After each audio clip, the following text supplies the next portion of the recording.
হচ্ছে হিন্দুদের? ছাড় পোকার আবার বড় বড় কথা, কলকাতা দখল করবে। ক্ষমতা নেই, আমার দিনে স্বাধীনতা পেয়েছে, আমার জন্য খেতে পাচ্ছি, তার আবার বড় বড় কথা। এখনো জানে না ভারতবর্ষ কি জিনিস, সব জানে, জেনে শুনে ন্যাকামি করছে। পশ্চিমবঙ্গ নিঃশ্বাস ছাড়বে, তাতে বাংলাদেশ মরুভূমির আকার ধারণ করবে, ভারতবর্ষ ছেড়ে দেবে। 16 তারিখ আপনাদের কি মুখ দেখতে হবে? ওই একই প্রতিবাদ চলবে। আগে দেশের জাতীয় পতাকা পায়ের তলায় পড়ে গেছে, অনেক কষ্টে স্বাধীনতা পেয়েছি, বিপ্লবীদের দেশ, স্বাধীনতা সংগ্রামীর দেশ। ভারতবর্ষের অপমান মানছি না, মানবো না। মন্দির ভেঙে দিচ্ছে, সনাতনী হিন্দুদের ওপর অত্যাচার, মেনে নেওয়া যায় না।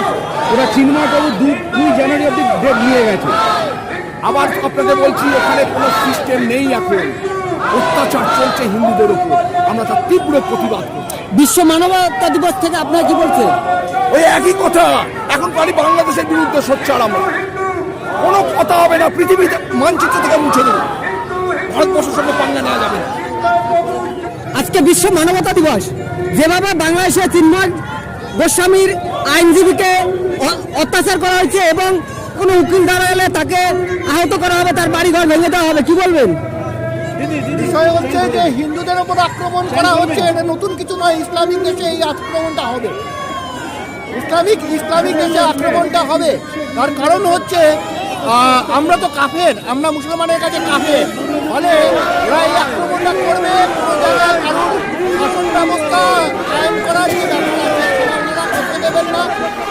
হিন্দু যে সমস্ত 70 জন আইনজীবী দাঁড়িয়েছিল তাদের প্রত্যেককে কেস দেওয়া হয়েছে। 2 জন যেদিন জামিন হওয়ার কথা সেদিন দাঁড়িয়েছিলেন, দাঁড়ানোর চেষ্টা করেছিলেন, তাদের মারা হয়েছে, হসপিটালাইজ করা হয়েছে এবং সোজাসুজি আদালত থেকে বলা হচ্ছে যে কেউ জামিনের জন্য আসেন তাকে মেরে শুয়ে দেওয়ার জন্য। এই ঘটনাগুলো তো প্রমাণ করে যাতে ইসলামের দেশে কি হতে পারে। আজকে এখনো ইসলামী দেশ হয়নি, তার আগেই এই অবস্থা। যদি এবার সত্যিকারের ইসলামিক দেশ হয় তাহলে কি অবস্থা হবে আপনারা একটু চিন্তা করে। এটা কি বিশ্ব মানবাধিকার আইন লঙ্ঘন হচ্ছে না? মানবাধিকার বলে কোনো বস্তু নেই বাংলাদেশে, নেই। মানবাধিকার বস্তু থাকলে কি মন্দির ভাঙা হয়? সেখানে কি ওই পুলিশকে টাঙিয়ে মারা হয়?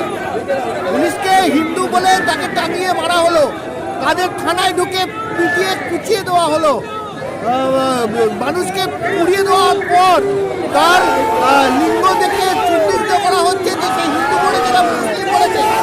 এর মধ্যে